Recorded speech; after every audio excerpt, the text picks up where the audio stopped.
Hello viewers, welcome back my channel. তোমাদের জন্য আরও একটি দারুণ পেন্টিং ভিডিও নিয়ে এলাম। আশা করি সবার ভালো লাগবে। আর তোমাদের পেন্টিং স্কিল আরও ভালো করতে ভিডিওটি কাজে লাগবে। তাই স্কিপ না করে পুরো ভিডিওটি মন দিয়ে দেখো। চলো তাহলে কাজটি শুরু করা যাক। আমি আগে থেকেই ড্রয়িংটি করে রেখেছিলাম। এখন কালার করব। প্রথমে করব স্কিন কালার। স্কিন কালার তৈরি করতে নেব অরেঞ্জ, স্যাপ গ্রিন ও ক্রিমসন রেড। যেহেতু এই পেন্টিংটি আমরা ওপেক কালারে করব, তাই প্রত্যেকটি কালারের সঙ্গে হালকা পরিমাণ হলেও সাদা মেশাতে হবে, তাহলে ব্রাশের দাগগুলো আর আসবে না। ব্রাশের দাগ আসলে অনেক সময় পেন্টিংটি দেখতে ভালো লাগে না। তাই আমি বলবো, যারা ওপেক কালারে করছো প্রত্যেকটি কালারের সঙ্গে হালকা করে একটু সাদা কালার মিশিয়ে নেবে। তাছাড়া তোমরা এই ছবিটি ওয়াটার কালার ও অ্যাক্রিলিকে করতে পারো। এই পেন্টিংটিতে দুটো ফিগার, তাই মেয়েটির স্কিনে একটু ফেয়ার কালার করব আর ছেলেটির স্কিনটা করব তার থেকে একটু ডার্ক।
এই কাজটি আমি দুটো শেডে শেষ করব, তাই বেস কালারের থেকে হালকা একটু ডিপ কালার বানিয়ে প্রত্যেকটা কালারের উপরে শেড দিয়ে ছবিটাকে শেষ করব।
আমার পেন্টিংটি কমপ্লিট।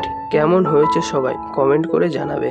তোমাদের কাজ করার সময় কোনো সমস্যা হলে সেই সমস্যাগুলো আমাকে কমেন্টে জানাতে পারো।